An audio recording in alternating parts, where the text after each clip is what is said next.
that the taxpayer pays more and that the size of the county assemblies are bloated.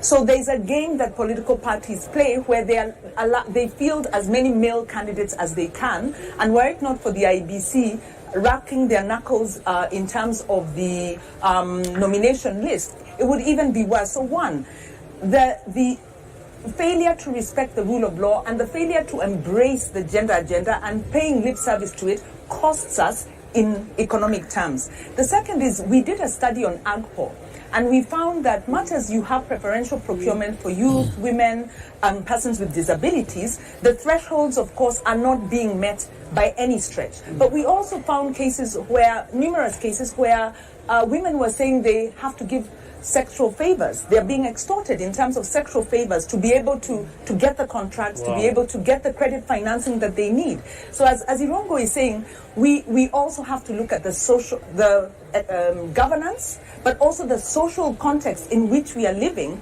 where women are still not able to participate equitably in economic affairs. Okay, because we are just about to go for the first debate, so let me just get some quick thoughts, Professor Awiti, and then to Dennis. So I think the elephant in the room here is where we are as a society, period. The place of women in our society, in the way we are socialized, has still not moved up even one notch. We're basically trying to apply constitutional and legal frameworks as band-aid to a deep, primordial cultural problem, the place of women in society. This has to come up as a movement. You've got to mobilize the senses of men and women out there to basically move the political needle on this one. Otherwise, they're going to be crying out here the whole time with legislation that we can't enact, constitutional provisions that we cannot basically implement. ODM, for instance, carte blanche just renominated all of its MPs in Western Kenya. They had a chance there to make 50% of those women. They didn't do it. So, and the way Martha Karua's nomination as presidential running mate of a major candidate was greeted by UDA colleagues was just shameful. It shows you the deep-seated cultural norms that we still have to deal with in this country to move women's agenda forward. Dennis? No, I think I have nothing to add to this. I'll just say, a discussion on gender, just like many of the discussions, we have two Kenyas. We have Kenya on paper, which is the constitution. Then we have Kenya qua ground, which is reality, which is what Alex is saying. And that's it. Okay. We haven't found a way to reconcile them. And I think we're stuck there. Okay, so all the ladies and gentlemen on this table, before we go for the debate, what's the one thing that those two gentlemen must not leave that stage without talking about? Let me start with you, Houghton. No, I would like to address gender. Let's go for that. Gender and women's empowerment. Yeah. Culture. How do we move from a low trust and a culture of impunity to a culture of trust, especially the political culture? Trust? Yes. What break it down. How do we in the BBI they called it the national ethos. I didn't like that term, but we have a culture where corruption is seen to pay. And a study actually done by Aga Khan University in 2015 is still relevant today because the youth don't mind how, I think Kenyans, by any means necessary, you have to make money. We become consumerist, we don't uphold values. So how do we switch that culture? We have enough laws. Okay, let's go to Sheila. Integrity for me, because if you're not going to be able to meet all your goals and objectives in your manifesto if you don't look at the software. And that's really our values as a country, the values of the people that you are going to appoint in government, the values of the people around you. That's one question I have, because even for the main, the so-called leading candidates, my question, as they keep on telling us and giving us solutions to corruption, but for me the first problem I see is that they're surrounded by people who have been accused of corruption, some who are even in court, and have been charged with corruption. And so my question therein is, how much do you care about integrity and the values that are so well articulated in Article 10 of our Constitution if you're going to not really consider this as you look at, appointing and propping up people who are going to be part of your campaign and possibly part of your government? Professor Awiti? Mine is two issues. One is public institutions. Strengthening accountability of public institutions to the public. They should not leave that stage without talking about how they're going to address that. because the erosion of the efficacy of public institutions is the reason why we're here today as a country. Where we're now talking about, say, Mwaure should not say that he wants to bring in asset recovery into his office. Let's strengthen public institutions in the places where they are and not reconsolidate power in the office of president. The second one is public debt. But right now we have a lot of independent institutions that are not working. But well, how are they going to strengthen them? They should focus on strengthening existing public institutions. Public debt now constitutes about 68% of public liability, 68% of GDP. Okay, we need to get Dennis one thing, then we just go. No, mine very quick, since we all said this. Balancing the budget. Balancing the budget. Okay, let's balance the time here as well, because right now we are taking that break that will lead us into the first debate of the evening. That is a debate between the Agano presidential candidate David Wahiga Mwaure and the Roots presidential candidate Professor George Wajackoyah.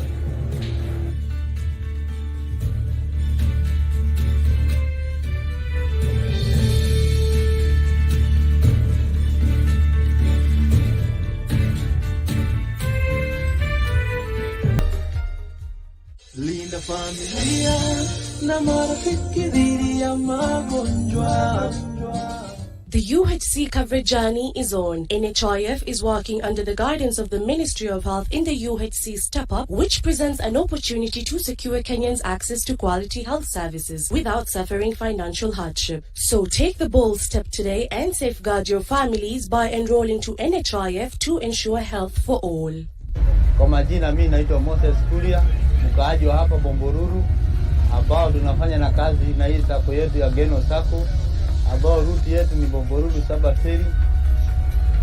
Kwa hii kadi ya bima nilichukua 2013, ambapo imeshanisaidia 2018, ambapo bibi yangu alikuwa anajifungua, tulienda hospitali tukatibiwa, tukahudumiwa vizuri, alafu wakati wa kutoka hatukuitishwa kitu. Kwa hivyo ningehimisha makondakta wote na madriver wajiandikishe kwa hii bima yetu, ambapo itakuwa inawasimamia.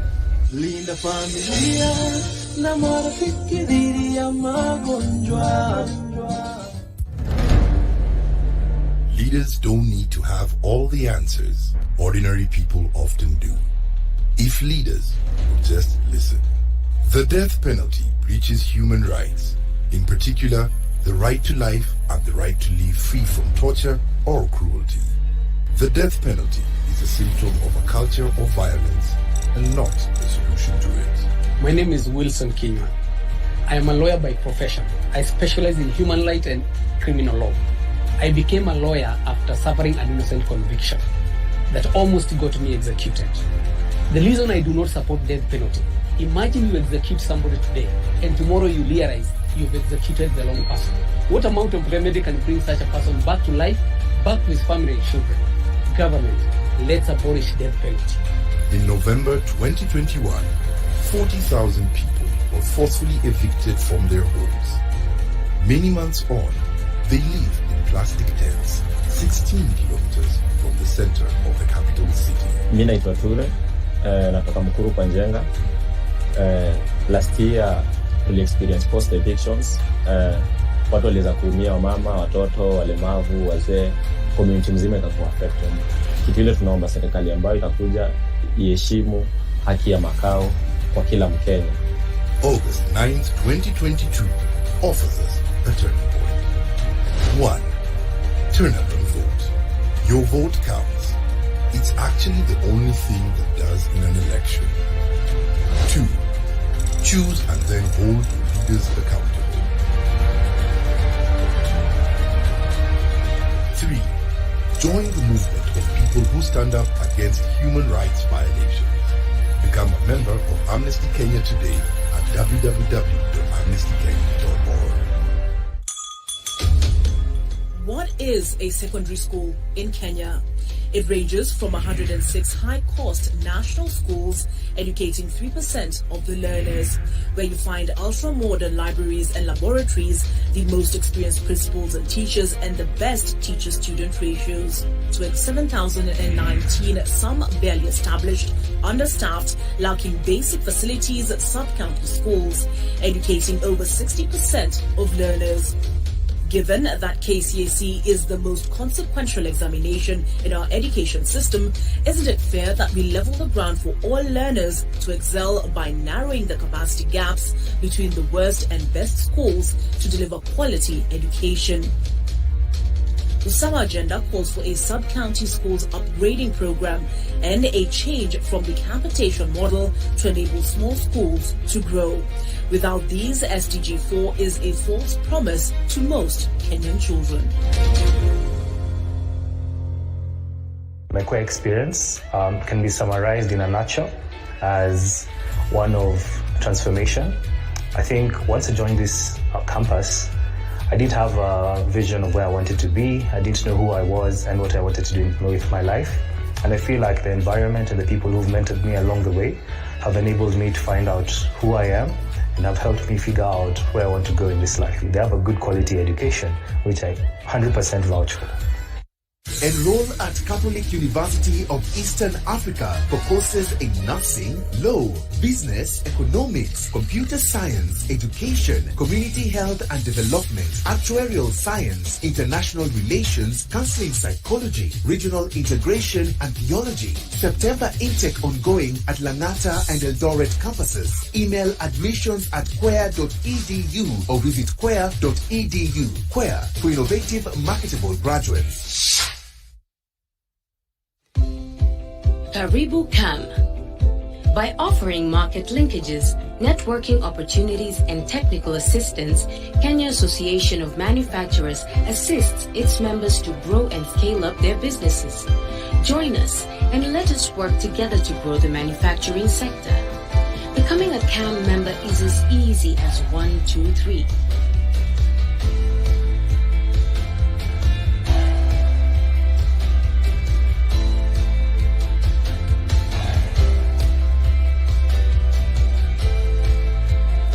Kenya Association of Manufacturers, driving global competitiveness. Check it. Let's talk about banking. Or let's talk about dreams and goals. Your dreams, your goals. If you're like Louise, you value doing biz with ease. Or maybe you're like Dan, a family man with a plan. At Diamond Trust Bank, it starts with one dream, one goal, one deposit, and one transaction. Pamoja, let's make it happen. So don't just bank with us, bank on us.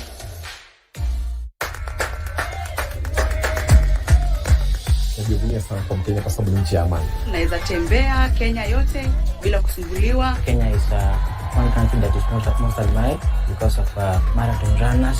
Our culture is one of the best in the world. Nashukuru kwa sababu ya demokrasia tulionayo. Kenya ni nchi bora, yani yapendeza tu.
Well, good evening and welcome to the Pope Paul VI Learning Resource Center at the Catholic University of Eastern Africa, right here in Nairobi. My name is Ken Mijungu from KTN News. And I am Smriti Vidyarthi of NTV. Welcome to the first of two presidential debates between the four presidential candidates cleared to run for president in the forthcoming election. This is the fifth of 6 national televised debates organized through a joint media presidential debates initiative, bringing together literally the entire Kenyan media fraternity. That's right, and the candidates participating in this debate have agreed to the rules and guidelines requiring them to conduct themselves with the utmost decorum, address each other with respect, and extend honor to viewers watching this debate live across all Kenya's broadcast media platforms. The candidates in the debate have also agreed to observe the highest standard of ethics in their conduct on the debate platform. The candidates are not permitted to carry or refer to their mobile phones or to wear any listening devices, including earphones. A medically recommended hearing aid is exempted from this rule, but luckily we have confirmed that none of the candidates is on a hearing aid. And once again, ethics and guidelines also remind the candidates that they shall not carry to the debate platform any written material, whether books or journals, manifestos or articles, including even handwritten notes. Now, each candidate will have 2 minutes to make an opening statement, 2 minutes to answer a question, and 60 seconds for a rebuttal. The topics have carefully been selected after a thorough assessment of the state of our nation and the sentiments of the regular Kenyan voters in various parts of the country. And in line with the debate rules and best practices, now the questions we shall be asking tonight have not been shared with any of the campaign teams. Neither were they discussed or even formulated in conjunction with anyone. Now the questions are entirely our very own. An invited audience seated right here in the auditorium has also agreed to the debate rules. They have been fully briefed that cheers, jeers, or any other form of noise is not permitted during the debate. We, however, make an exception now as we request the audience to help us warmly welcome Professor George Wajackoyah and Mr. Wahiga Mware to the stage.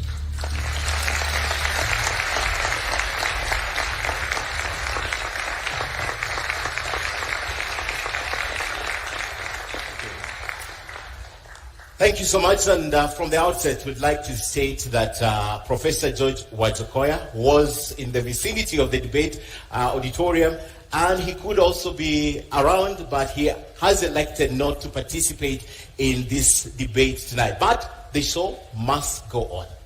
That's right. Welcome, Mr. Wahiga, to this debate. Thank you for honoring your invitation. You have 2 minutes to make your opening statement. Thank you for this invite. Nice meeting you, Smriti. Thank you, Ken. My name is David Mwaura Wahiga. I am a father, I'm a husband, I'm a lawyer by profession, I'm an ordained minister of the gospel. I'm the party leader of Agano Party, and as it's obvious now, I'm one of the four persons who are running for presidency this year. Let me start by recognizing all of you who are present here, Wanjiku and every Kenyan who is listening. Let me also pass greetings of peace to my running mate, to my competitor who is not here, and to the others. I would also like to take the earliest opportunity to pass my condolences to the people who are involved in the Nithi Bridge accident. We have lost a lot of Kenyans as I stand here to talk about the future. But let me end with the few seconds remaining, and because I'm alone, I hope I will be extended a few seconds, to say that I am here as an anti-corruption crusader. I am here as a friend of the people of Kenya and the people of the universe. I am here as a person, a man of peace. We are at a very defining moment in Kenya. For me, the elections of 9th August are very defining. 59 years after independence, we still have to discuss, we still have to find out what we need to do with this nation going into the future. Because the question begs answers. Why is it that 59 years after independence, Kenyans cannot afford not even a single meal per day? Why is it that 59 years after independence, we have such high cost of living than we have had before? Why is it that 59 years after independence, we have such high level of unemployment? And why, 59 years after independence, are we so indebted that we've never done before? And yet, those we were born together with, those we obtained independence with us, a number of them, and many of them have gone on ahead. And right now, they are fast worlds, they are even competing with greater nations. Mr. Wahiga, thank you. Your Thank 2 you. minutes was up and we did accord you a few more seconds since you are alone.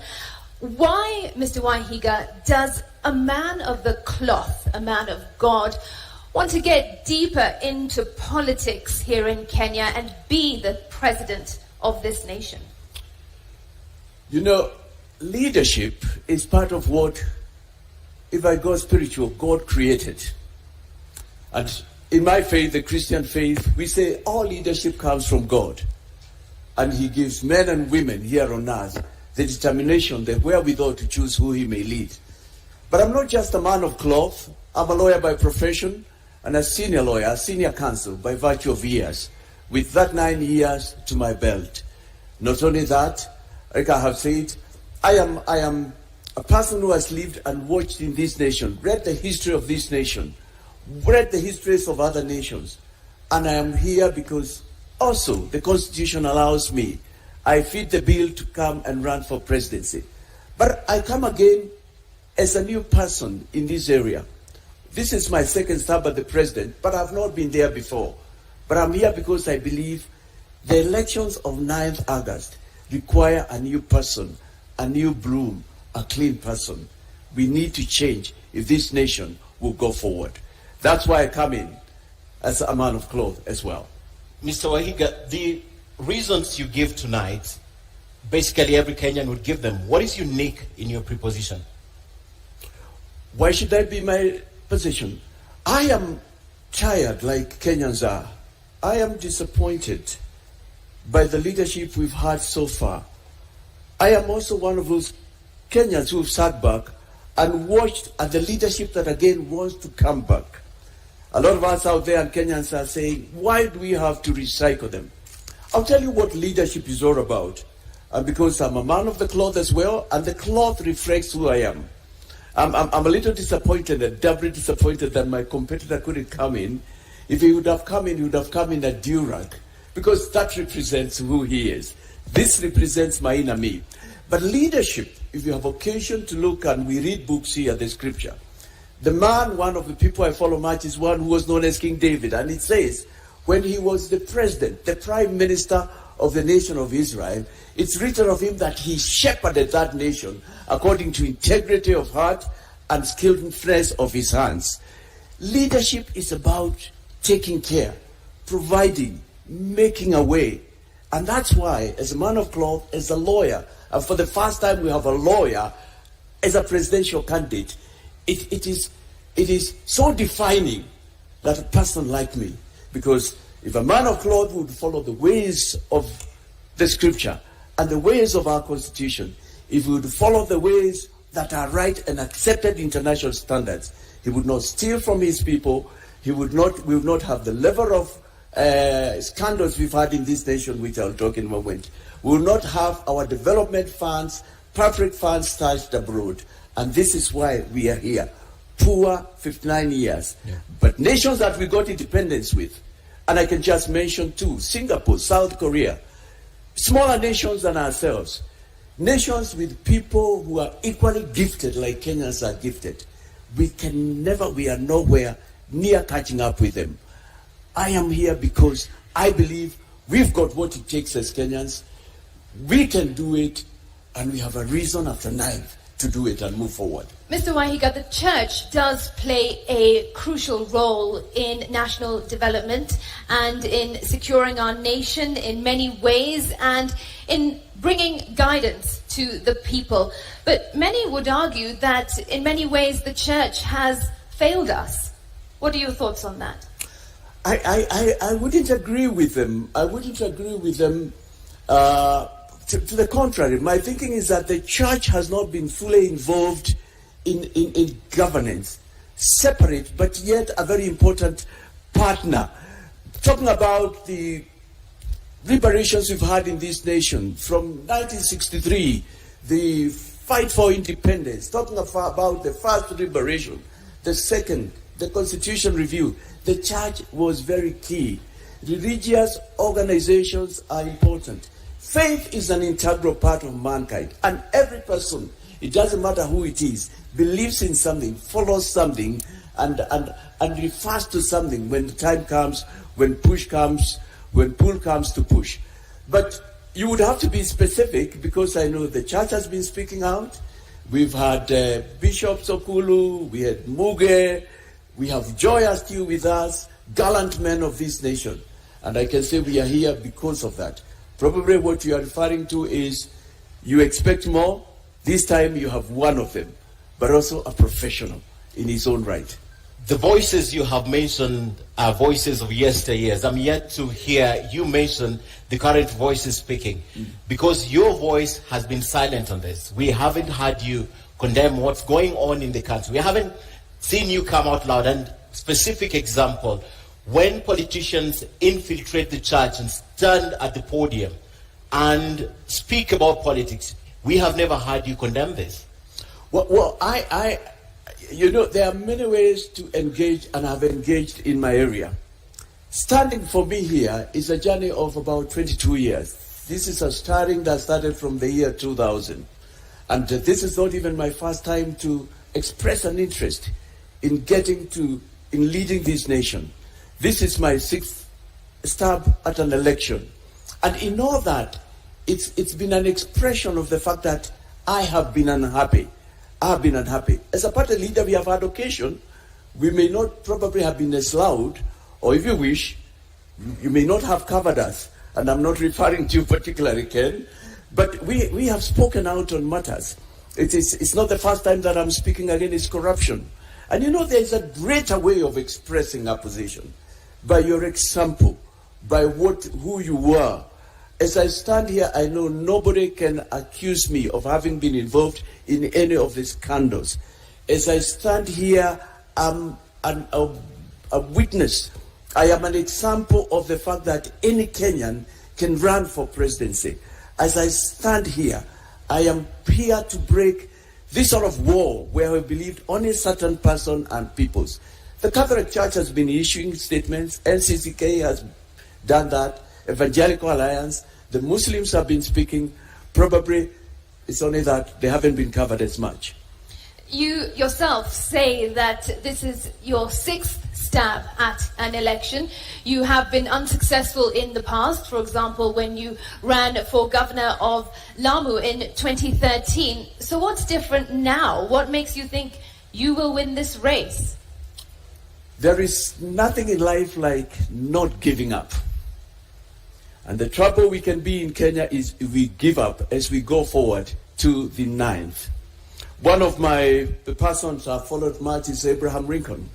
And if I remember my history right, it was during his 13th attempt, though before that he had won some legislative position, that he became the President of the United States. And when he did that, we know that he's the one who brought about the slavery emancipation, something to date that speaks to this world about the fact that all men and women are created equal. And that's why we can speak tonight as we are here. I am an example of a person who does not give up. I have not lost in every election, I can tell you. Like the last one of 2017, I would tell you that's an election where I believe I was rigged out. It's only that I couldn't get the facts, and I had done my bit. That was the election, if you remember, where one of my competitors said that people were voted through the computer. I was going to be the senator of Lamu County. But here I am. You must live to fight another day. I am here because there is no room for giving up. The trouble in Kenya, we are where we are because we've given up. Right now, as I speak to you, and I thank you for this opportunity, Media Council, there are Kenyans who have said, tutapiga kura tu yeyote. Fatalistic attitude. But thank you for the opportunity to tell Kenyans that, no, there is still another one. We don't have to recycle. There's change this time. Maybe because you've not gotten the opportunity, that's why you can stand tall and say you have not been involved in any corruption, perhaps if you had an opportunity. But away from that, as an advocate, would you advocate for the complete division between the state and religion? First, on your first question, it's not that I have not had an opportunity, I have not been appointed at the top. No, I have had occasions where I have led, but also in my private life. You see, it fights from the lowest unit as a lawyer. I can stand here and say, I have not been accused. I have not stolen clients' money. It's not just here. I've had these positions of responsibility. I've sat on the Council of the Law Society. I've sat in several corporate and non-government and religious boards. But so it's a lifestyle. It's a lifestyle that I'm in. But coming to your question, would I advocate? I think it's important that state and region be separated. And by that, I think we need to define what that means. Because basically, it's saying that every person in a state should be allowed to exercise their faith without the government imposing on them who it is, what faith they should follow. And that's where the whole principle about state and religion comes from. But also, religious organizations have a very important part to play in the nation. They teach about better ways of living, morals. They bring governments to book.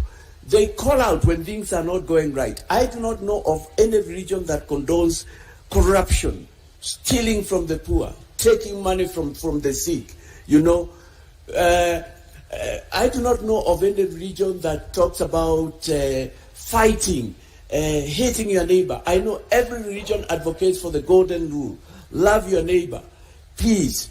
And they are an important component. And in an Agano government, in a Mwaura Wahiga government, religious leaders will play a very pivotal role. To the extent I believe, in my government, they'll even sit in cabinet. In my government, when they perform civic duties, which they do, they should even be remunerated because they are helping the government. They are rendering a service. Mr. Mwaura, the question is, would you want this taken out of the Constitution completely? 32 guarantees this. You're talking to us what exists in the Constitution. What is your view? Would you want it taken off completely, or you still want it to be under the control of the state? Come again. You need to repeat that question. Let me get you right, Ken. The question is, what you're telling us tonight is what is entrenched in the Constitution. Right. My question is, as an advocate, would you want 32(1) to be expunged completely so that it's not guaranteed in the Constitution? No, not at all, not at all. The freedom of worship and the separateness of the state and government, those are key. Standing here as a man of color, I'm probably speaking to a person who thinks, now my faith has no place in future. But standing here in who I am inside is a representation of the fact that I'll take care of everybody. Because my faith says, treat all people equal. Become a person of peace. Share equally. Defend the voiceless. Speak up for those who cannot speak for themselves. And exercise not just equality, but equity for all. That is true religion. And for my faith, the Christian faith, that's what it stands for. Mr. Wahiga, more often than not, we see on television the church being used by politicians, the pulpit being used by politicians for them to play politics. What is your view on this? How are you going to ensure that stops? It's not all churches that do that. First of all, a number of churches have different requirements and order of how they do things. And some of them permit, some do not. It's also important to recognize that in our society and many societies, church is a place where people meet, is a place that brings people together.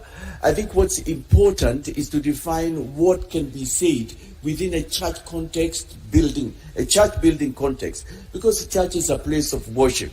And it should not be a place where people should come and attack others, hurl abuses at others. No, that's not true religion. It's not a place where people should come and speak ill of another tribe. It's not a place even where people should come in and condone the sort of things that have made our nation be what it is those many years that I've mentioned. So I would say I don't see a problem either way. The only way, it should be tempered, it should be able to pass the same message for which a church sanctuary or any other faith exists. But you haven't quite answered the question. What is it that you will do to ensure that those tempers are brought down and dirty politics are not played in church? I think speaking from here, I would only urge fellow spiritual leaders and religious leaders to, right now we are calling for peace, and I've been calling for that in my campaign. I've been speaking out and reminding Kenyans that we have a life after 9th. We have a nation. Our nation is not completely down and under. There is hope for this nation. And I'll just urge them, as the CEO of this nation, I don't think I can order them, nor can I register it as to how they should conduct themselves. But I know our religious leaders of all faiths, and even church leaders who I'm closer to, they know what they should do, and they are listening to us. They are listening to us. We'll now move to the topic of leadership and integrity. Apart from the professional, your record in the professional service, that's the Law Society of Kenya, and what you have done to the community, you don't have an apparent record of public service. What do you bring to the table to Kenyans, to table and tell them, because of this and that, I stand here tall and I can ask you to give me your vote? Public service, I don't have a record. I think what you're saying is that I've not been elected or appointed into a position. Yes, there can only probably be one appointment into any given position. I have indicated the number of years that I've been in the legal profession. That's a position of responsibility. I have been involved, I have led a party for the last 16 years. That is a story of success in Kenya. A story of success, a party that has fielded people, a party that has stood up for what it was registered and formed for. Not only that, I have led, as far as I can remember, high school, I was in leadership positions. I have sat in both corporate and other boards where I have given leadership decisions. In all my life, I've found myself being moved to leadership positions, except the one that I'm looking for. But you know what? There is always a time for one to start. There is always an Obama moment and a Madeira moment for a person. I believe this for me is an Obama, is a Madeira, not just for me, but for Kenyans. But if you allow me to turn out your question, Ken. Yes. I am not sure I would have wanted to have some experience that I see with some of the leadership that will stand here or has stood here. I wouldn't want that experience. What experience are we talking about of? Running our country down, scandals, corruption, named in every other scandal, and yet they want to be a president. They have named in everything that has brought our nation to its knees, which it is now. If it's not them, it's their relatives, it's people close to them. For me, that is not experience. If that's part of the experience you probably are referring to, I'm so grateful tonight that I'm not part of it. But I can assure you, if I had gotten in that position, I would have been the same person that you're looking at tonight. Apart from telling Kenyans what you bring to the table, being tried and tested, Mr. Wahiga, is a very big issue in this country. I want you to look at your opponents who are not there tonight and tell Kenyans why you, why not Kenya Kwanza, why not Azimio, and why not Roots in terms of integrity. Kenyans, as I said at the beginning, we are at a defining moment. The elections of 9th August are pretty defining for the reasons I said before. High cost of living that we have never had before, high cost of food prices, such high unemployment as we've never had before, such high debt, foreign debt, not to mention the internal debt that we have. A lot of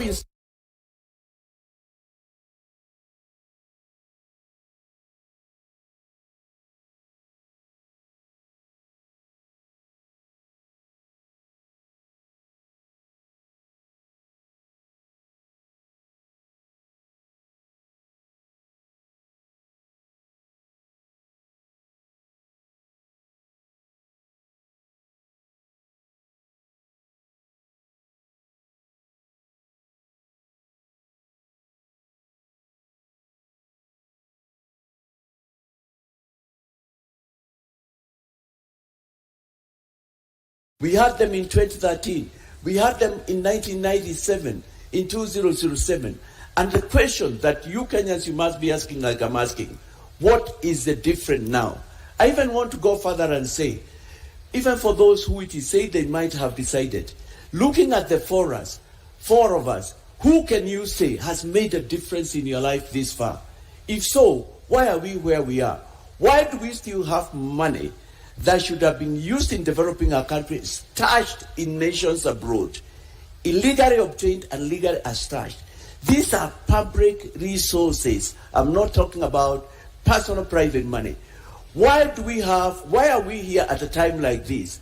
And the Auditor General 4 years back tells us 215 billion Kenya shillings from Eurobond cannot be accounted for. It cannot be traced. It is a mystery. Why are we here before? And the Auditor General Nancy tells us this year that 70 billion Kenya shillings alone has not been used. Why are we here in a year like this when we have that much foreign loan? The Auditor General tells us about 540 billion Kenya shillings is in an accounted expenditure. And yet, this was a government that was supposed to change things. We had hope, but it didn't turn so. I believe the only thing that will move us forward is complete change from the top to the bottom. And what is permanent is only change, as they say. Recycling them will not take us anywhere. That's why this is a very defining election. But you haven't told us why not those candidates. What, for example, would you want to say about these candidates? Well, come again. What would you want to say about these candidates, the other candidates who you're running against for president? Yes, thank you for that question. I would like to say they have been there before. One of them has been a deputy president and is still a deputy president of this republic. He is in government. The things he is saying he can do are things he could have done these last 10 years, this last 20, this last 30, because he's in government that long, and he has not done so. The other one has been a former prime minister. He's been in a coalition, a co-president, if you wish, sharing the government 50-50. The things he is promising are things he could have done, but he has not done. He's been in this race for the last 40 years. And the other one has been in government also. He's been with the police force, he's been in the intelligentsia, and even right now, I believe he is still in there. And the thing I'm saying is, if you take even this last 10 years, let me just take these last 10 years, where we have a deputy president who wants to run for presidency. This year, my team and I have counted these last 10 years, not less than 22 scandals that have taken place in broad daylight. And those are the ones that have been reported. There are others, we are told, are secret agreements about contracts to make roads that we don't know what they say. If you go to the former coalition government, where we had one of my competitors has been a co-president, a prime minister. We have counted about 12 scandals, and they have been there. They were even there in the Moi regime. And the final one, you've worked in government, you've traveled across the world, you must know something about our funds which are stashed abroad there. You are in the intelligentsia, you have served, you never retire from that. They don't fit the bill. They are not helping Kenyans. Okay. They are not taking what the issues are. All right, let's turn to our next topic. for discussion tonight, and that is the state of the economy. Now, you are on record, Mr. Waihiga, saying that within the first 100 days of assuming office, you will bring down the cost of living for Kenyans. How exactly do you intend to do that, and by how much? You know, this is a serious matter, and I have not just said. In Kenya, we're facing problems at two levels. There's what you refer to Simiriti. There's what I consider as a short term, and there is a long term. Up until we called for the reduction, for a reintroduction of the food of the Unga subsidy, Unga was retailing going on to about 250. It was after we had announced in our manifesto that we will bring that. Thankfully, it's been brought down. But that's not all. And I'm glad that we are leading and others are following. We still know that the price of cooking oil is very high. I think now it's about 400. Bread has not come down, retailing 90, 100. Fuel is still at high prices. And those are immediate things. We don't need to wait to restructure our loan, or we don't want to wait, because those are some of the solutions I have had, to plant a kind of plant, probably, and wait for it to be harvested. We don't have to wait, because Kenyans are hungry. They need immediate results.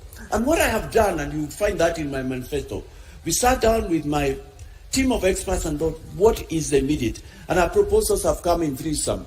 There was Unga, which has been done. Thank you very much. We thank His Excellency, the President.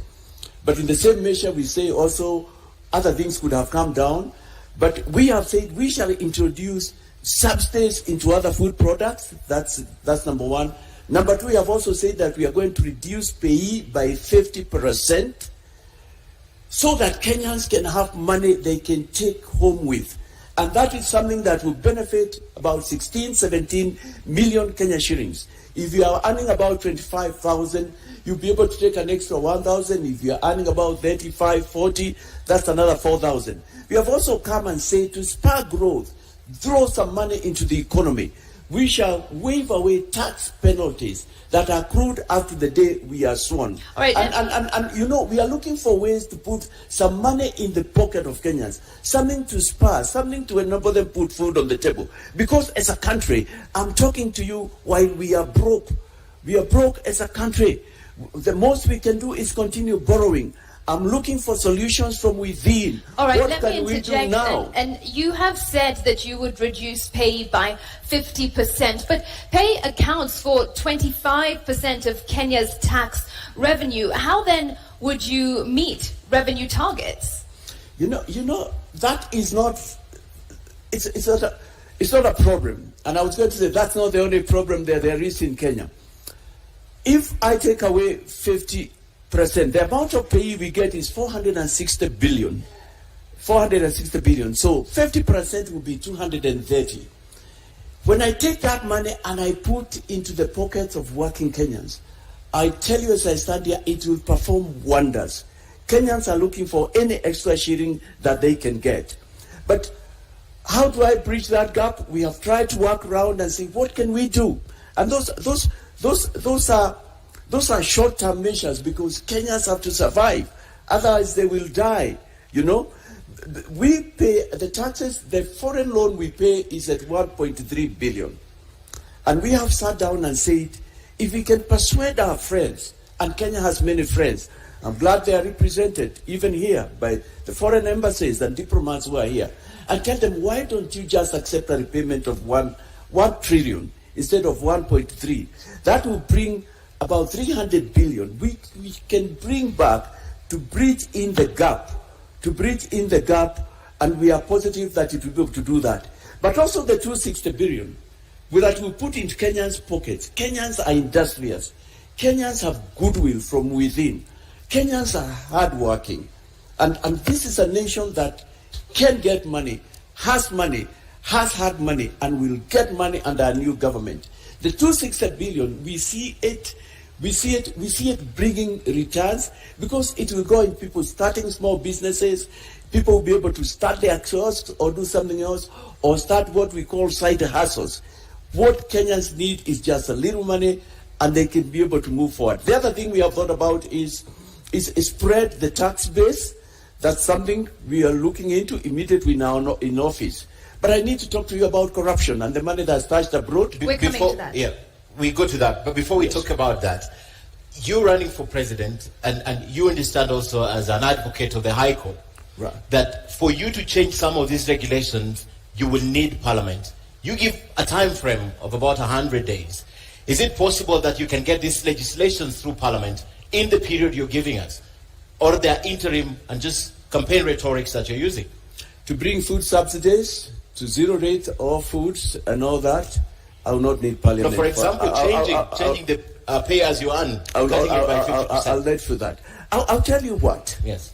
The parliamentarians who are coming in, the MCAs, understand the problems I'm talking about. They too are tired. I see goodwill will come forth. I am talking about something that every Kenyan would want to see happen.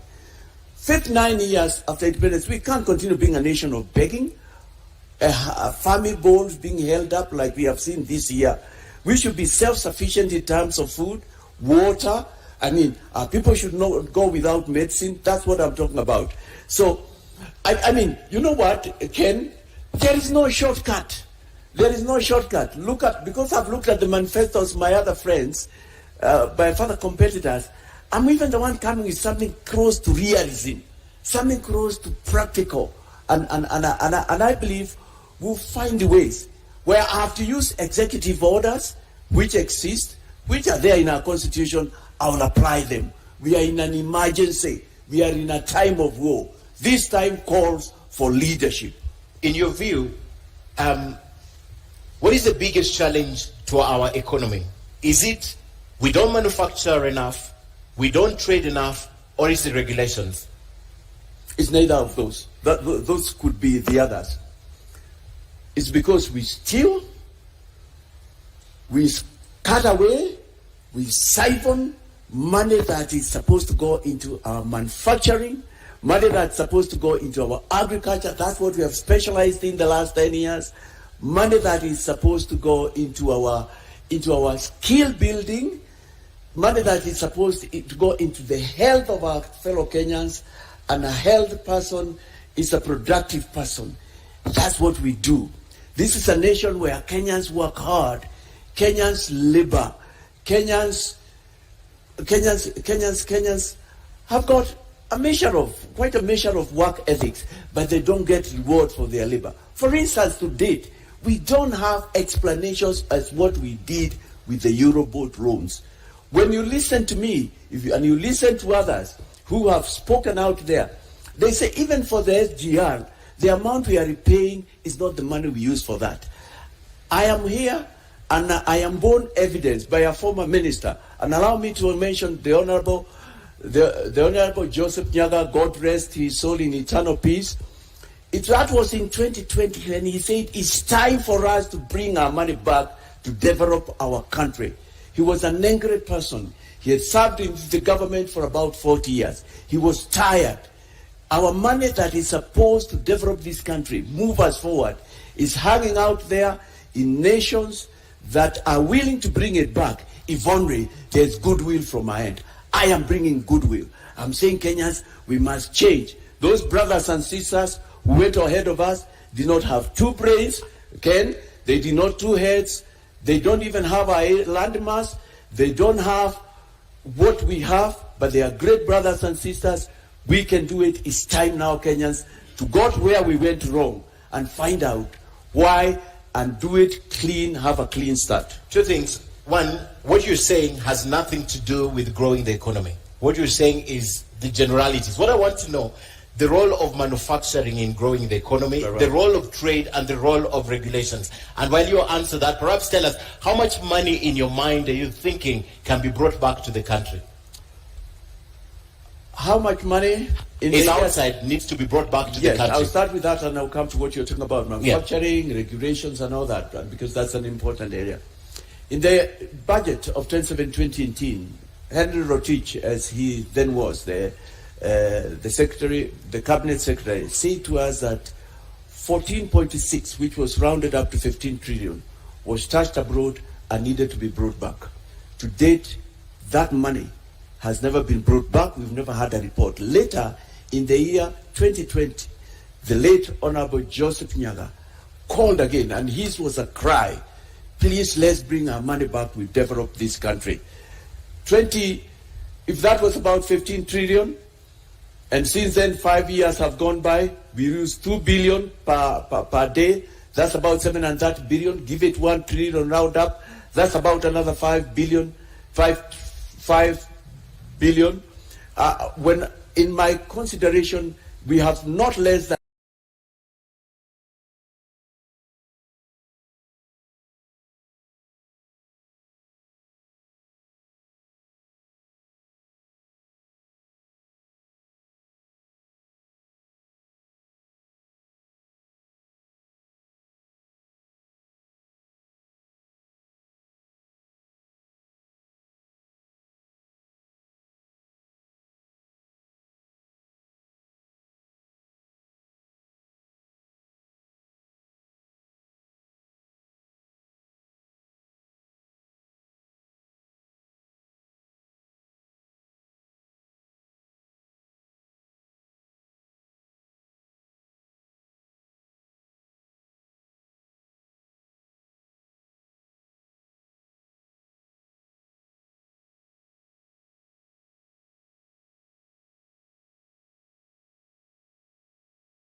instruments with the Swiss government. The Prime Minister was sometime back here in Kenya with Theresa May when she was the Prime Minister, about repatriating our funds which are out there. All right, but you are also on record having said that if these countries do not work with you and your government, you will cut off diplomatic ties. How practical is that? Wow, why isn't it? Why can't it be done? If a country is holding our money, it knows that it is supposed to be Eurobond money, or it is money from SGR, and it's aware. What else are we talking about? International cooperation, international friendship?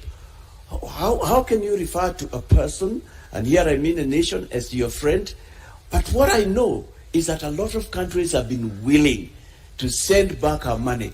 It's only that there have been no goodwill with the current leadership, the immediate past, and the leadership that wishes to be recycled. But if they do not, will you cut off diplomatic ties? Everything is on the table. Kenya needs to move forward. There has to be hard measures. But I can tell you, it won't need to get there. There's goodwill out there. There has been a cry. It's the other nations that they have even got a lot of dossier than I have of what has been done in this nation. And this has nothing to do with somebody who has worked hard and earned. It's Kenyan money, some of it which has been given to us from out there, and yet we have not used this carefree. But you also referred me to, yes, is it about manufacturing regulations? We will get back to that, but this is important. Are you telling our traditional partners and allies that everything is on the table, including cutting ties? Oh, yes. That's what David Moro Wahiga is saying. Do you not think that would have a massive negative impact on our country, our economy, our development? Imagine you are a nation called Simiriti and you are holding 10 trillion that is supposed to be Kenyan money. You know it. What then can we talk about? Rights, human rights? What more human rights? We are not in a state of war as a nation. Surpasses you are saying, look here, Kenya. There are these individuals, 1, 2, 3, 4, who are holding your money. We have traced it using the various instruments, using the various secret agents and other, and we know it is part of this. I mean, like for instance, and it must be common knowledge, there are nations right now that have come with laws. If you take money out there and you are not able to tell who it is appropriated that nation, by that nation, and used for development. Kenyan wealth is being used to develop other nations. It is immoral. It is wrong. You are not a friend of Kenya if you are using Kenyan money to develop your nation. Kenyans are suffering now. They need their money back. Bring our money back is our campaign. whichever country it is, including the US, the United Kingdom, you're telling them tonight, you'll go for them? Oh yes, yes. Everybody. You are holding our money. The nations you have mentioned have brought democracy to us. They have done a lot of good things to us. But you know what? I am telling you, 99% of them have wanted to. What we have missed in this nation is a leadership, is goodwill. It's a leadership says, let's do it. This country will not be the same 5 years down the line. This nation will be a nation where you will want to invest in. This nation has that potential. It's our time. It's our season. That's what I'm saying. I am actually passing a message to them. Take us back to the economy now. Manufacturing, regulations, and trade. Take us back there. Yes. You asked me. Could those also be problems? We have to change also in a number of things in the way we do business. Granted, one could argue and say 65, maybe 70 of our regulations are good, but we can improve on them. Corruption has been a big problem. Bureaucracy has been the other problem. Very high taxation, particularly the corporate tax, has been a problem in Kenya. We've got to think twice. Yes, of course, I mentioned the key one has been corruption. I was there and I was grown up. I was working in the year 2002 when we got in the Kibaki regime. And I am aware, and I got it from people who knew how nations come to Kenya. Because within the first 4 months, there was such active effort to get corruption out of our streets and what we were doing. And they wanted to invest. I actually came to learn they were being told, no, we've had enough. We don't need you. We can't do that. But I've also heard of instances, and I'm speaking to somebody who is listening here in Kenya or out there. They have to come to Kenya, applied for tenders, won tenders on all fours, and then when they went to get their tender acceptance letter, they were told, before you get this tender, you have one more step to step. You need to pass. You need to go and see Mr. XY said.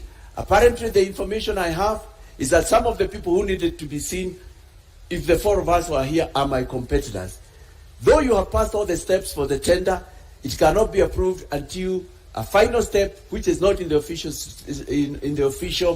list, is approved. These are facts that are known, and people have said, how can we do this? You told us that it's above board. People know of offices in this country where people went to pay 10%, 20% after they had passed all the tenders. And some of those men and women are going to line up here in coming days, maybe after this or in other platforms, and say we'll fight corruption. Our problem has been corruption, almost in our veins.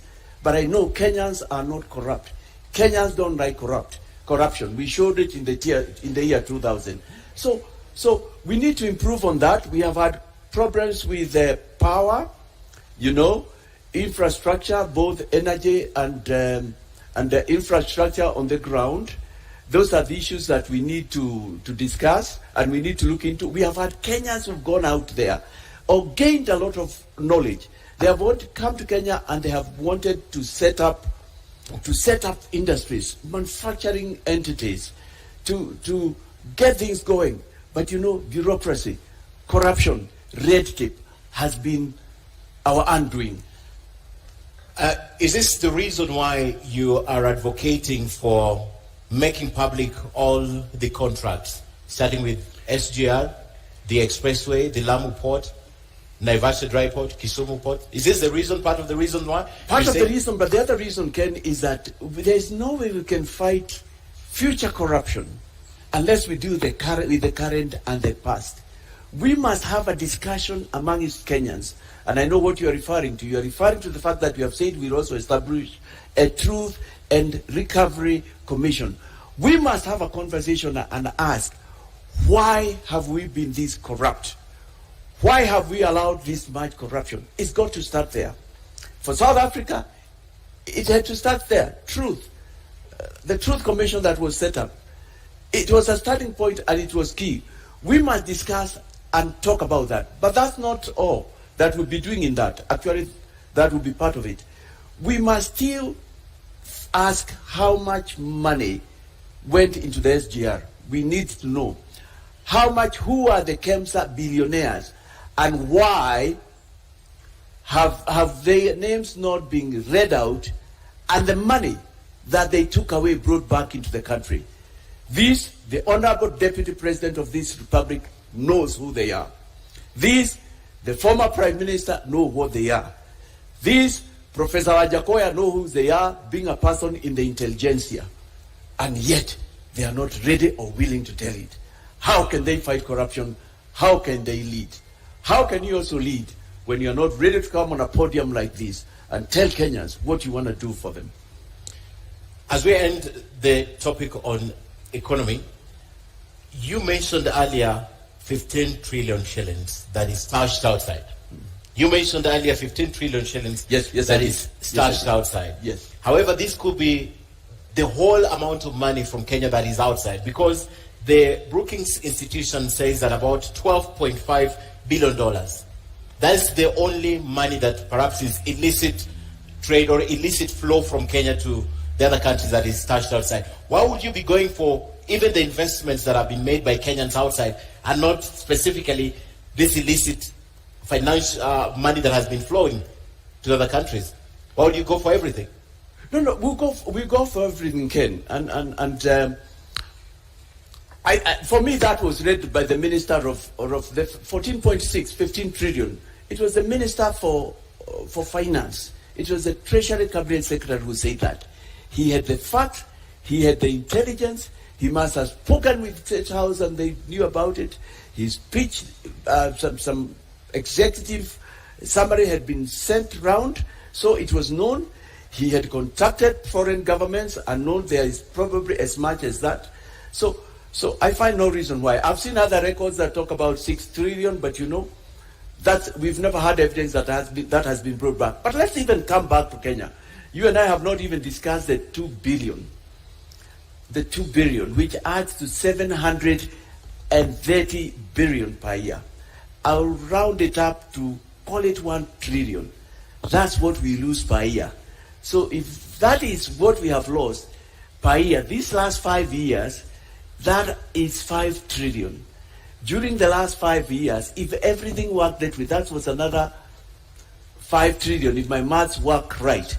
What we are saying, even with the 2 billion, we could have paid the 8.2 trillion Kenya shillings. We could have done that from the 2 billion without going for anything out there, and yet we still need to go out there. I mean, this matter of corruption, siphoning public money, and what we've been doing has been our undoing. No country can develop with corruption. And with the level of corruption that we have had in this nation, no wonder we are still begging and our people are going hungry. I've just given the 2 billion. And for us within Agano Party and with our experts, the 2 billion for us, we say is not even, can't even be a correct figure. The 2 billion, Mr. Mwaura, the 2 billion from the Institute of Economic Affairs is not necessarily lost. It's been diverted to other uses. So if education was allocated 600 billion, perhaps they took a portion of it to another use, not necessarily lost. So when you do that sum totality, could you just be misleading us? Because this money was allocated to something and probably just diverted to another use and not the intended purpose. That's why we lack classrooms, for example. The president of our nation did not lie. He said 2 billion is lost. 2 billion. 2 billion does not get into the economy. And later he was had to say in matters corruption, I mean, he had tried his best. The word he used was his hands were tied. But the Institute of Economic Affairs says this money is not necessarily lost. It goes to other purposes. I mean, but why can't we see the effect? Why do we have such high cost of living? Why have Kenyans been going hungry? What are these other things? What has the Institute said? For me, I would say it's gone into people's pockets. For me, I would say part of that money would be on its way to some countries. I mean, the whole area of our financial fidelity, our being the shepherd I referred to, our doing what our brothers did. You see, from the word go, Singapore took such a firm and a stern position, the President Lee Kuan Yew, concerning matters corruption. And I submit to us that that nation would not have been where it is if he had done so. No nation can develop with corruption. Rwanda has come up just lately, and look at what our brother is doing. All right. Over there. I mean, phenomenal similarity. I need to emphasize that. Okay. Just recently, it's not even 1963. Give Rwanda another 5 years. Botswana, they also fought corruption. All right, you cannot move forward with corruption. Let's just come back to here. And you spoke about Kenya needing to be self-sufficient. We need to be a food-secure nation. There is a very close link between food security and climate change. We are seeing droughts.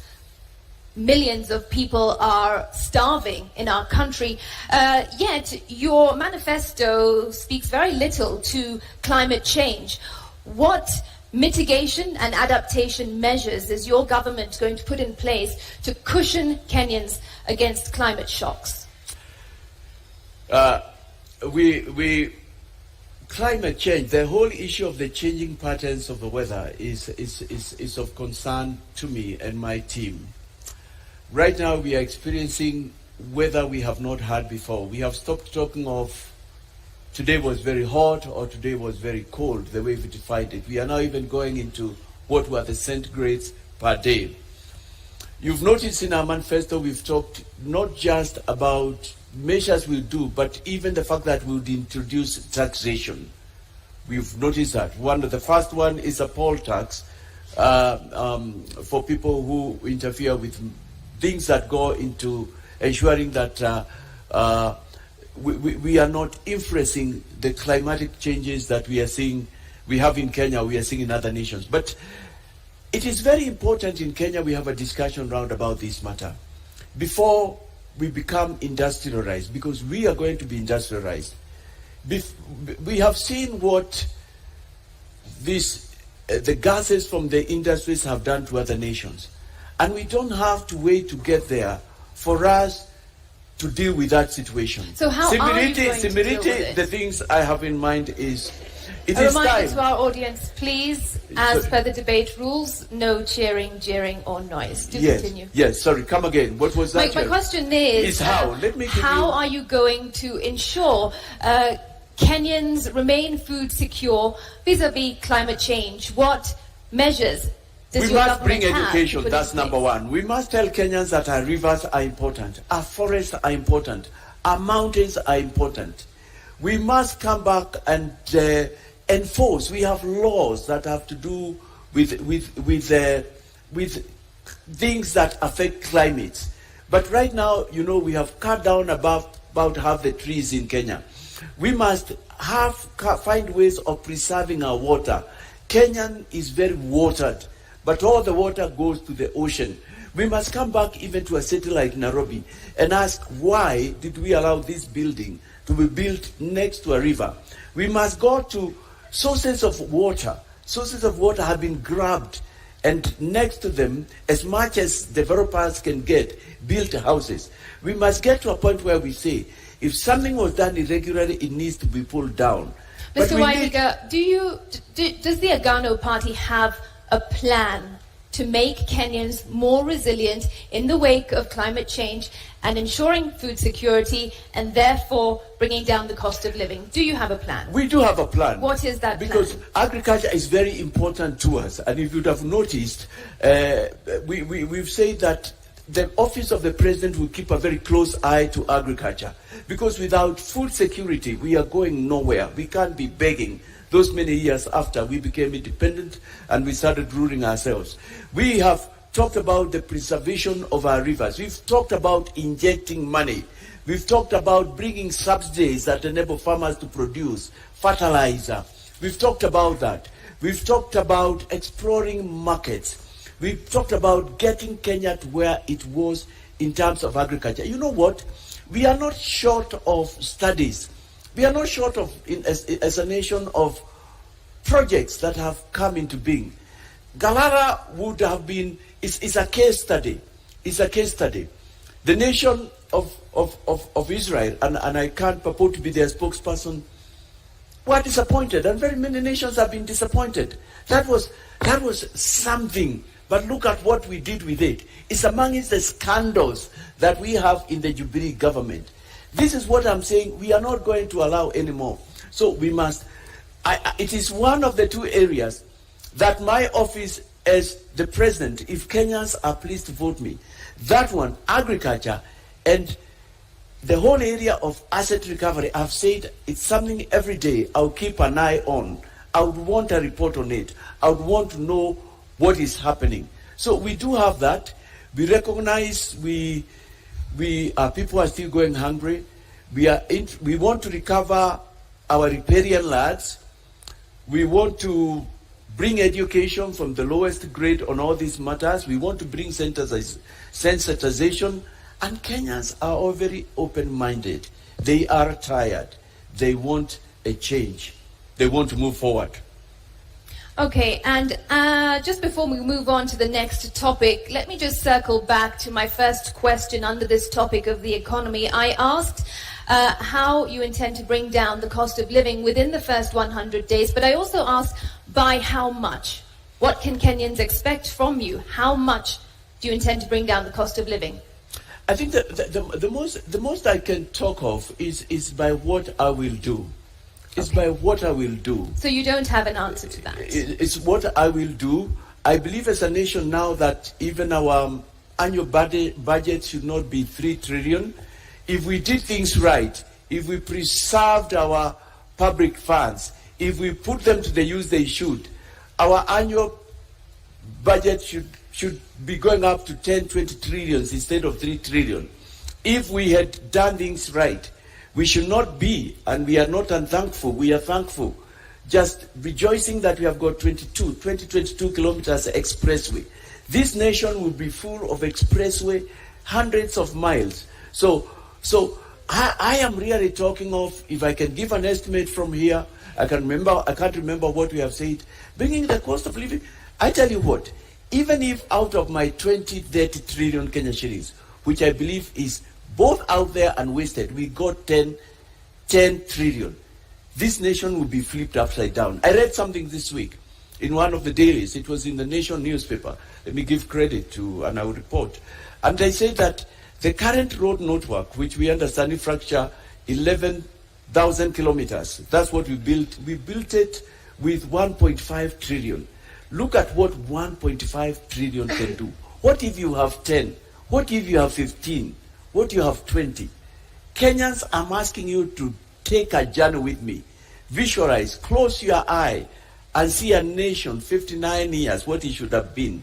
The other nations we talk about, as I look at you, New York, London, Singapore would be looking up to Kenya. Okay. That's what I want to make Kenya to be. Okay, and we can't end this topic before we talk about employment. It's a huge issue in the country right now, and a number of Kenyans are not employed, particularly those leaving school who are looking for jobs, and even the adult population. Some of them even above 40 years are not employed.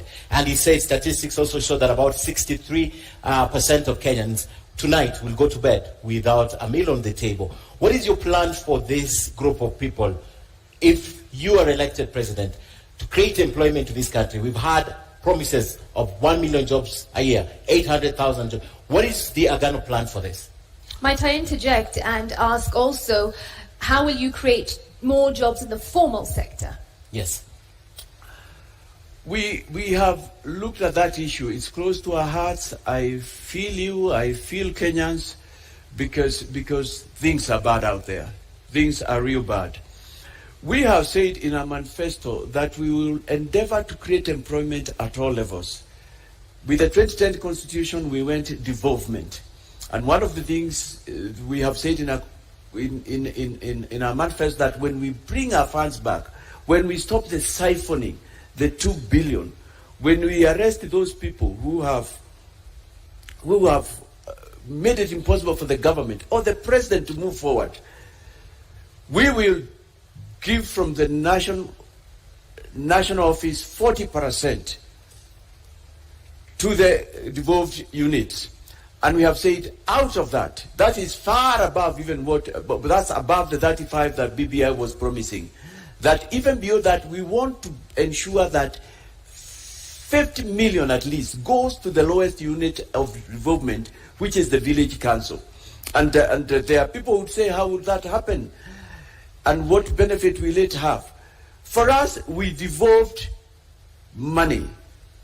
Unfortunately, we also devolved corruption, but we never devolved decision making. We are interested, we want Kenyans to decide what they want to do from the lowest unit, the mtaa, the village, the nyumba kumi. And why is this important? Because some part of the job creation will come from there. It is there they will decide we need a road to this area, we need to make a cattle dip if there are areas without. Is there they will decide that we need to have this milk processing. And out there, there are so many youth. It is down at that level where they know their needs are. So that is one way that we'll be able to do that. Secondly, we will be injecting money. I think the picture I'd like to bring out to all Kenyans and those listening is, I am not just proposing things we'll do, but I am saying in my government we will have money, and that the money is somewhere. If the money we are talking about comes, we have talked about how we should be able even to give to the youth, to give to the workers, not less than 500 billion Kenya shillings. Because assume that money comes back, or even half of it, or even a quarter of it. Look at the wonders it can do. We've also talked about skills as being important. People need skills. We've talked about giving money to young people so that they can do startups. We've talked about getting rid of certain taxations so that Kenyans can be able to move forward. So we've talked again at bringing back cottage industries, and there's a sense in which they are coming back. Because like when I was growing up in my home area, I was born and grew up in Nakuru County, and in a small town known as Turi. I remember when I was very young, and that's many years, in the early 70s, and there was this small place where they were building hooks, and they were exporting them. And I know the young people from the area. Okay. Then I was in primary school. I could see them proudly, because there was something in the neighborhood that they were doing. In my hometown also of Molo, we had things and concerns that were going on. We had, these last 20 years, we have had a potato industry. The last I heard about it, it hadn't started off. And I'm saying taking industries. So we have had what we are calling Pesa Mashinani, Madaraka Mashinani. Let decisions be made there. So we will inject money. Okay. We will inject goodwill. A potential voter for you has a question for you. Let's take the question.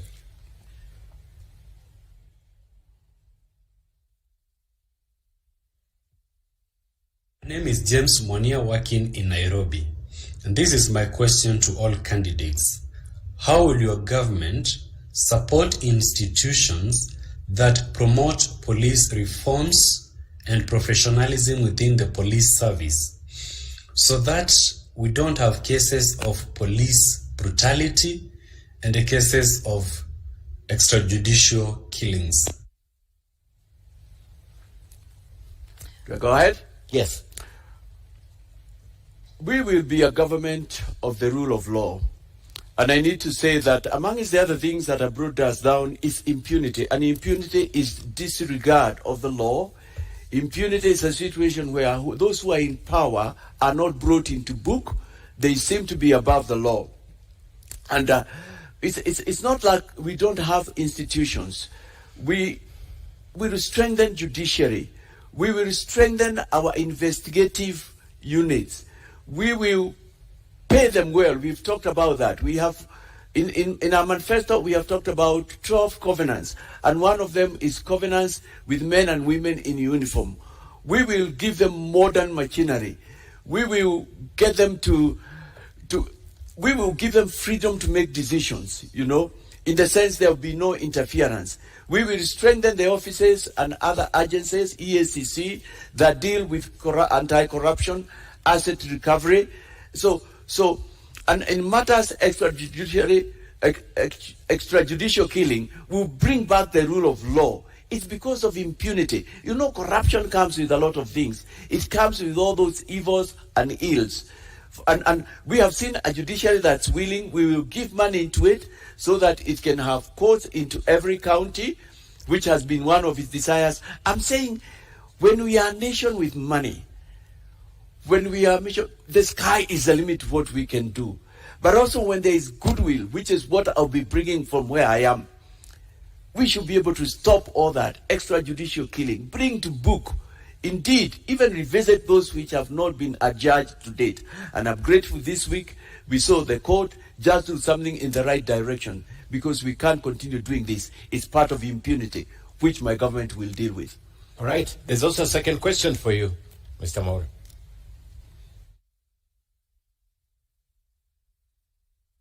My name is Jacqueline Kagu. I'm a mental health advocate in Kenya. And I want both parties to explain what they have in store for mental health in this country, given that in mental health, Ministry of Health has allocated 0.3% to mental health, which is very little compared to what is in store for in matters mental health. And given that Mental Health Amendment Act 2022 is almost being signed by the president of this country. Sorry, Ken, I missed a little bit of what she said. Issues of mental health. Mental health, yes. Yes.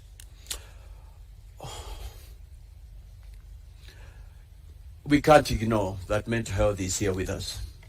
It's with our brothers, it's with our sisters. It's with people very close to us. And that's why I think the suggestion, one of the reasons, the suggestion to introduce, to regularize the growing of bang in our nation, that's why I'm opposed to that. And I know you'll be asking more about that question. Mental health is horrible. I personally have had people close to me who have suffered from that. And we need to start tackling that. We need to come up. We have said a lot about in our covenant, Agano na Wakenya kuhusu afya, concerning health. In our hospitals, this is something we will want to give a lot of attention to. Number one, we need to start tracing it from as early as primary school, if not high school, because one of the problems we've had is ignoring that mental health is real and it exists. Number two, we need to come up with what other countries have done. And other countries have come with means and ways and means, where there are even lines where you can call because you feel like taking your life the next 1 minute, and you get a counselor ready waiting for you. We need to come up with places that the government has oversight over. Right now, I'm not sure, I can't say 100% that the government has oversight over rehabilitation. I was checking the other day and it was not clear to me who licenses or how they should be licensed. I mean, and right now it's at very high level with the problems that we have to come. We will give enough money to our health sector. We've talked about at least a 5-level hospital in every county. And in it, we will demand that there be established a Department of Mental Health. How much is enough money? You know what we've been saying? We have 12 covenants with Kenyans. And we are saying to them, you know what, before the end of our first year, we see ourselves getting not less than 12 trillion back into this nation, more. And we have gone as much as saying, we are saying no to corruption, bring our money back, and we have even been had to say 1 trillion for every economic sector in Kenya. If we are not able to give 1 trillion, we are talking about $500 billion. We have money in this nation. This is a wealthy nation. Okay. That's why we're able to lose 2 billion and we can't notice it. That's why 215 billion Eurobond is unaccounted for. It's nowhere. And nobody, the moment Auditor General Ouko left, and after a few months, it's a forgotten business. It's not forgotten. We want to know where the Eurobond money went to. All right, at this point, I would like to shift focus to our next topic, and that is on the issue of education. if you assume office in the next few weeks, perhaps, your biggest headache in the education sector will be as early as January, when 2.5 million students will have to transition into secondary school. How are you going to address this crisis of congestion? Because already secondary schools are congested. I know I'll not be the first one to address it. I know there are studies, there are recommendations which have not been able to go into them. But first of all, we have talked about the fact that we'll introduce free education from Kenyans from the lowest unit to the highest unit. And remember, my government is different from the other. We are saying we'll have the money because we are going for the bandwagon case. Free education, basic education is in the Constitution. It's enshrined. Yes, but primary it's not and secondary. Are you saying that you are also going to give university students free education? We are talking also of university students. It's from the lowest to the highest. And that's something apparently I have found almost every. How are you going to fund that if already our education I am the only candidate who has a solution to where we'll get money to fund our economic. I am the only one. Look at my proposals. I'm the other one who is going for the juggler. And I'm not just that, I am saying we'll go even for the big fish. It doesn't matter who you are. If we have an abacha in this nation, we'll get money from that abacha. That's what we are saying. We are so serious on this matter. But to come back to your question, education is a problem at many levels. We've talked of free education. We've talked about consultation. Right now we have the CBC, and we know what a problem it is. And we will sit down with the stakeholders. We will consult. We will have to find ways, but I think we are going through the first period of the problem is the CBC. Like, but I'm not. My question is not about CBC. It is about the immediate problem that you're going to face, which is to find space for 2.5 million students in secondary school. You wouldn't have much time. Because we have money, we will find a way out. So we'll have money by January? Makeshift shelters, we'll have to do that. But I'll tell you what, I'll be taking a corrupt country, but I'll be coming in, both a corrupt and a broke country, but I'll be coming in with money. But I think there are no easy solutions, and I hear your concern. These are matters that we will have to see what we can do. And some of the possible solutions will be to look for ways, makeshift. We probably might have to go virtual in form of education. At the moment, you don't have a plan. Not for that specific number, but we have a covenant with Kenyans on education. We will put money into it. We will discuss and improve the CBC, not doing away with it altogether. We have that. We have said we'll give free education. In terms of a specific like that, it may not, again, a manifesto can't contain everything, but we have to find ways. Everybody must go to school. If we have to do it virtually, we will have to go that way. If we have to turn some government offices, I don't know, I have not thought about it. Every Kenyan must go to school, must get a learning. It's a problem, I agree, but again, it's a problem we have inherited, and we have to find ways. As a president, I will not sit back. But with money, the sky will be the limit. You know what? Even classrooms, through fabricated materials, you can build classrooms in a matter of weeks, if not days. There will be money in my government. You understand, I want to ask you more about education, but you understand even getting that money to Kenya, the money that you're targeting, must be an issue of legislation, must be an issue of the law. You know, it's at two levels, Ken. I'm talking, first of all, of our money out there, but I'm also talking of wastage from here. Okay. Kenyans showed us in the year 2002 that we can stop corruption. And there was goodwill. Unfortunately, we did not move on and build on that. And when we came back in the current government, we have even gone back to way before the coalition government. Okay. I mean, I know because of the steps we are taking, even by waiving away 50% of pay, Kenyans will sit back. Kenyans love their nation. Kenyans know they have a great nation and say, why are we doing this? It's not right. Okay, let me take you back. The Nagano government of Mawere Wahiga is seeking to improve our lives. He wants to make us a first world. What we are doing is not right. And not only that, we will defend whistleblowers. Kenyans will talk. Kenyans will talk, come to the truth, and the Recovery Commission and tell what is happening. I'd like to take you back now to CBC because you mentioned it in your statement. Most parents are crying out and saying it's not working, it's very expensive for them. Some teachers also, including the Teachers Union, NAT and Coupe, took a stand on CBC earlier on.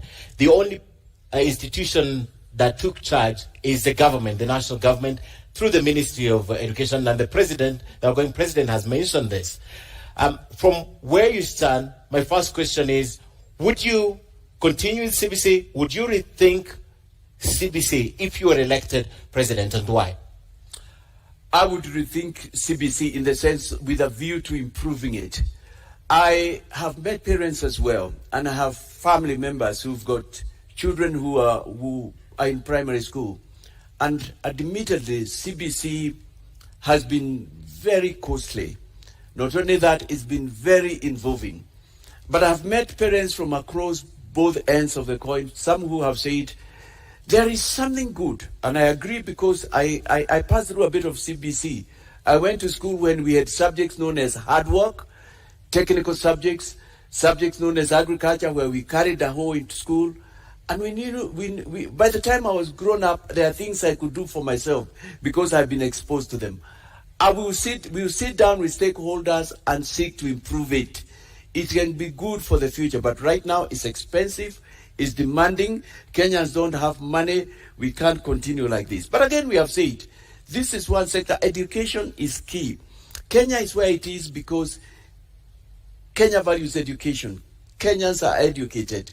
We can't go back on this. Right now, we are into ICT, and we would like Kenya to be the country that's leading in those areas like other countries. Okay. So I have answered your question. We will think with a view to improving. One of the biggest voting bloc that perhaps you're looking at as a presidential candidate is the teachers of this country. And the teachers of this country have had a very bad run, according to them, with the government, the outgoing government. And they're wondering today, would you guarantee their interests if you were elected president? And would you put NAT back, for example, to where it was probably 10 years ago? Oh yeah. We have spoken about education. We've talked about increasing salaries to the men and women in uniform. We've talked about the welfare of the men and women in healthcare. I mean, part of the money that it should have gone to meet the needs of these people, and they are very critical. I would want Kenyans to be proud to be teachers.